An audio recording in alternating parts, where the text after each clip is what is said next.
নমস্কার বন্ধুরা, তোমরা সবাই কেমন আছো? আশা করি সবাই ভালো আছো।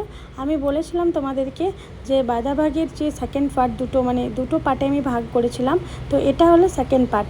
তো আজ তোমাদেরকে আমি বাদাবাগটা ঘুরে দেখাবো। আর অবশ্যই এখানে ঢুকতে গেলে তোমাদেরকে টিকিট নিয়েই ঢুকতে হবে। টিকিটের এখানে প্রাইসগুলো পড়ে, যেমন ডিফেন্সে যারা চাকরি করে আমাদের লেগেছিলো 100 রুপিস করে পার পারসন।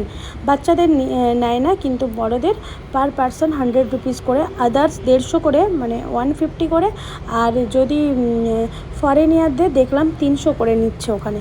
তো এখানে টিকিট সিস্টেম করা আছে, তো টিকিট নিয়েই এখানে ঢুকতে হবে। টিকিট করার পরে আমরা এসে ভেতরে ঢুকে গিয়ে তোমাদেরকে এই ওপর থেকে আমি বাদাবাগটা দেখাবো। দেখো, তোমরা দেখতে পাবে কত সুন্দর এখানে পাথরগুলো, কত সুন্দর কারুকার্য দিয়ে করা। এখানে বাড়িগুলো যেমন এই সামনের দিকে, বাড়িটার সামনের দিকে, প্রত্যেকটা বাড়ির সামনে এরকমই কারুকার্য করা দেওয়ালগুলো, তেমনি এখানেও যে কোনো মন্দির বা যে কোনো জায়গায় গেলে এরকমই সুন্দর দেওয়ালগুলো তাদের করা থাকে।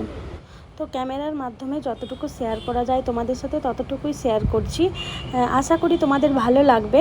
তো দেখো বন্ধুরা, তারপরে আমরা ওপরে চলে গিয়েছিলাম, অনেকটা ওপরে। অনেক ছবি ক্লিক করার পরে আমরা ওপরের দিকে চলে গিয়েছিলাম। ওপর থেকে তোমাদেরকে নিচটা দেখাচ্ছি, কতগুলো এরকম অনেকগুলো করা আছে। এগুলো অ্যাকচুয়ালি সমাধিস্থল বলে। আগে রাজারা তাদের তাদের সমাধিস্থল এগুলো করেছে, তারপরে নাকি বন্ধ করে দিয়েছে, তারপরে আর করে না।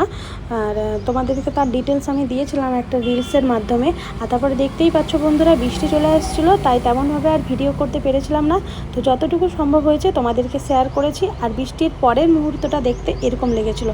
তো তোমরা ভালো থাকবে, সুস্থ থাকবে। আজকের মতো টাটা, বাই বাই।